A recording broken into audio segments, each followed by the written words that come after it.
So my name is Kai Stotz. I'm the Director of Research for SAM, which is the space analog for the Moon and Mars at the Biosphere 2 University of Arizona. And this facility has been in development for 4 years, since January of 2021. We started with the original test module, which was the prototype before they built the actual Biosphere 2, as a means of testing the glass structure, the pressurized environment, and the ability for humans to live with plants sealed inside of the facility. We've then added on an engineering bay and a crew quarters and fully refurbished the entire test module into what is now our green space, or our agricultural space for growing food with hydroponics.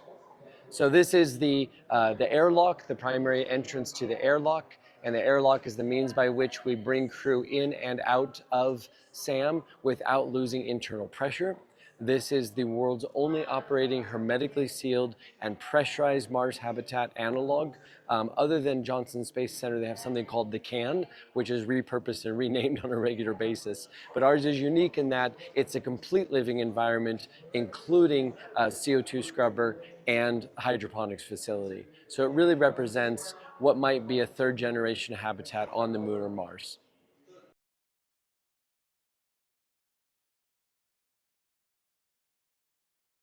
Okay, so welcome to the crew quarters. We're currently between missions, so we're not configured fully for an actual mission. Usually the beds are laid out with all of the bedding and sheets and pillows and such, so we're in more of a science and research mode right now.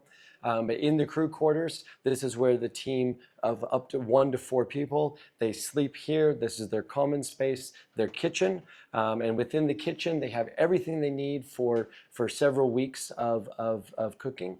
And so this is their full food supply, or representation of the food supply. It's been diminished from our last team, all vegetarian, all dehydrated or freeze-dried. And the reason is because we're simply not taking cows to Mars. That would be a really bad idea. So we have here we have all the cooking utensils. We have a bread maker, a rice cooker, an Instapot, a water kettle, and we have a convection microwave. And when the teams come, they often leave their favorite recipes so that the next team that comes through has the benefit of the prior missions. It's a really, really good idea to have a good cook on your team. The quality of your food makes or breaks the success of the mission. If you don't have somebody who knows how to cook, you're not going to enjoy the experience as much. But for those teams that had a good cook, wow, they had just an amazing time. They would bake bread. They had cinnamon bread and blueberry bread, and they make compote, and it was really amazing experience to see what teams are able to produce. Within this environment, for instance, we're very concerned about recycling air, food, and water. And so the what are called mini splits or heat pumps, when it's in air conditioning mode, the condensation of the temperature differential creates a water, and the water is captured in this white bucket. The water is then filtered and put back into the potable water supply. So all of the moisture, the humidity, is captured within SAM. And then we also capture the dishwater, and we try to recycle the dishwater. The only liquid that really leaves the facility at this time is the human waste in the bathroom and the toilet. And we know how to recycle this. It's been done, but getting permission to do that within the context of the county is a little bit tricky. So that'll be another project for another time. So we're really looking at air revitalization, water revitalization, and ultimately using the food that we grow from top to bottom. So this is this is the bathroom. And so we have a full bathroom, shower, sink, and toilet. The toilet has a ball valve. It has a pressure ball valve. So when you flush the toilet, it's like being on an airplane. So as I mentioned earlier, SAM is a hermetically sealed and pressurized facility. Hermetically sealed means that it doesn't mean we're perfectly sealed. It means that if there are any leaks, the leaks are always going out. So we can claim that there's no biological contamination from the outside during the mission, or no air coming in from the outside. At the same time, we have an airlock, and the airlock allows us to move crew from inside to outside with their full spacesuit for an EVA. and come back in again with minimal loss of the cabin air. So our airlock is very simple at this point. It's a prototype, but it works very well. So this is the airlock door. And when the team is ready for an EVA, the one crew member who's going outside goes into the airlock, and we place the door on. They then open a valve, just like this valve. There's a valve up there on the outside. They open the valve, and you can see if you look through there. So there's a valve just like this on the other end of the airlock. When they open the valve, the airlock depressurizes. By then, they already have their suit on. They're breathing air that we compress from inside to take to the suit. And now this, although it's just sitting here, it sucks up against and it holds, because now there's interior pressure greater than the external pressure, and that holds the door in place. When they come back in from their EVA, they close the valve. We open this valve, and then the airlock repressurizes and the door falls away, and we know it's safe for them to come back in. So it's a very simple, very effective means of establishing a functional airlock. In the future, again, this is our prototype. In the future, we'll have a door that rolls down instead, but same concept, is we're just using the pressure differential as a means of establishing an airtight seal. And it gives the participants of SAM an extremely realistic experience. They feel like they're actually in a spaceship and that they're actually going on a walk on Mars. So the engineering bay is typically where the crew members will conduct some of their experiments. We offer them a 3D printer, a scientific scale, a microscope, and you can see they've printed chess pieces in 3D. And in our first two missions, we had a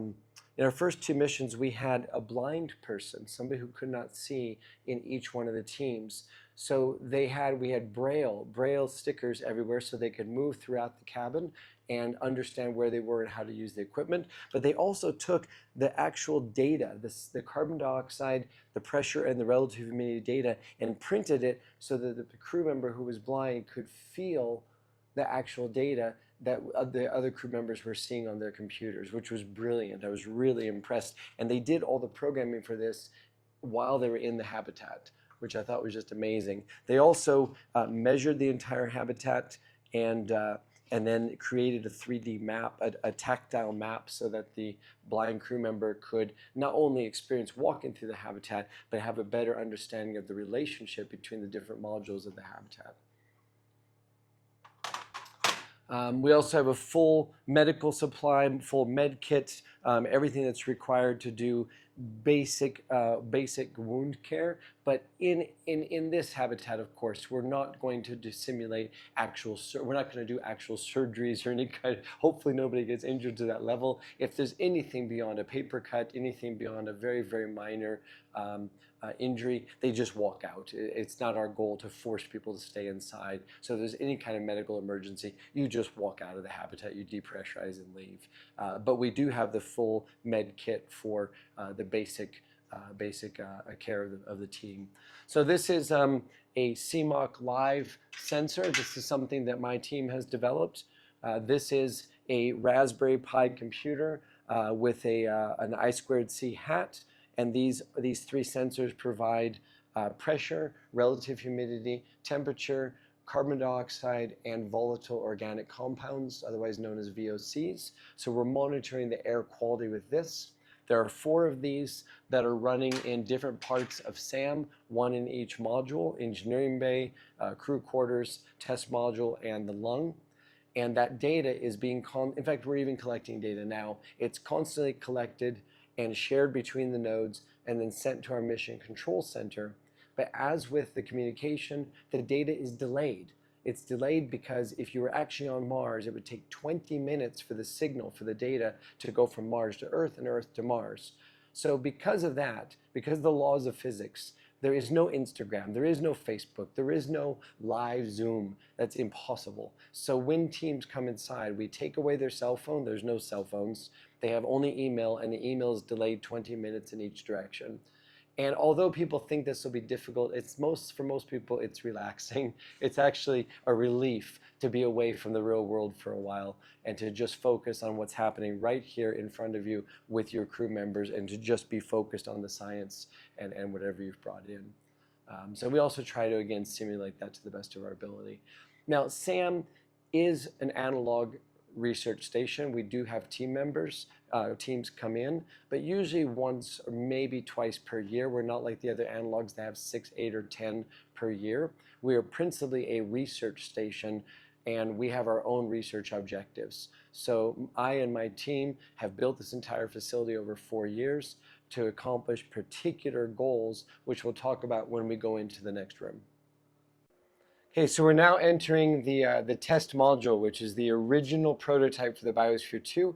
This building was built in 1986 and 87, and it was used by the Biospherians as a test environment before they built the actual Biosphere 2.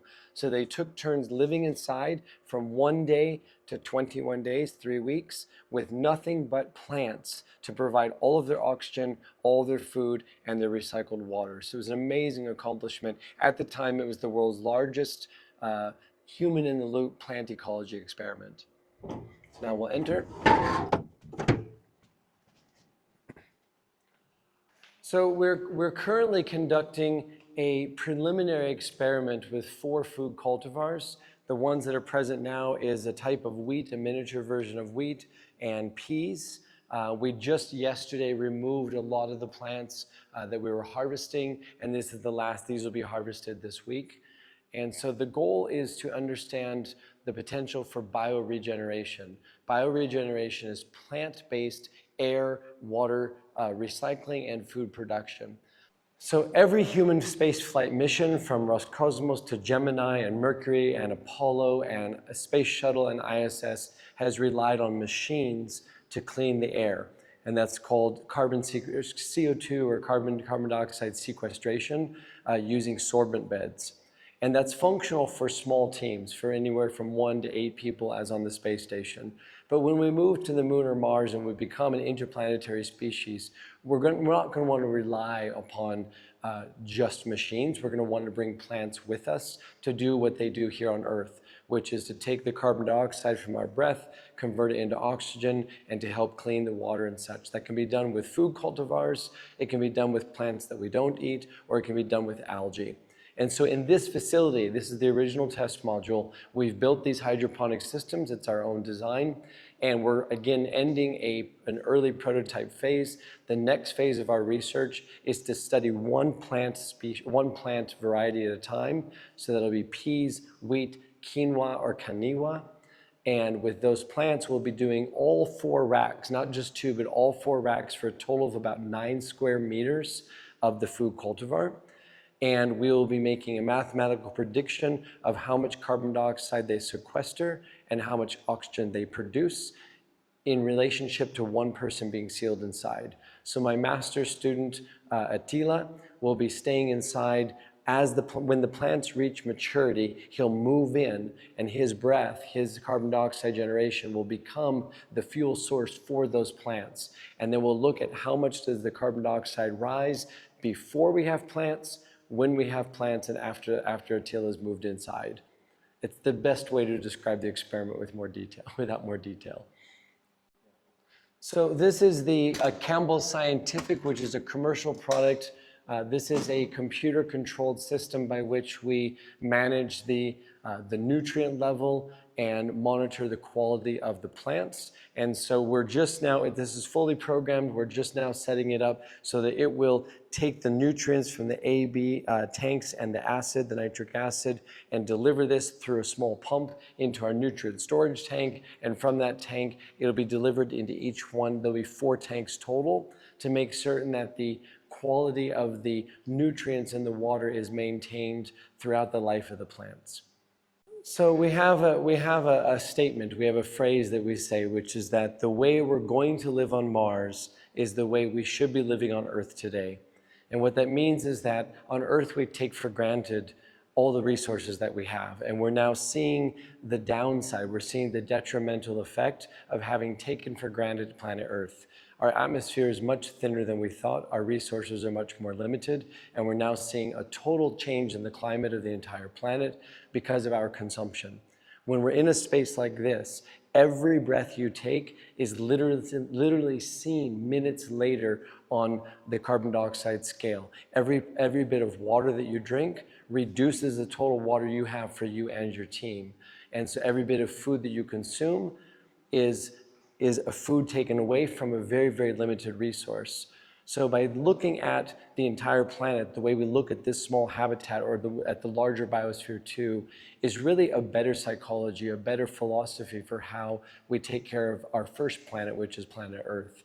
So we really, in our research and also in the team experiences inside, each one of us comes away with a better understanding of how we affect the environment around us. And I think that if everyone on the planet today had that awareness, we'd much be better custodians of planet Earth and probably treat it with a lot more respect.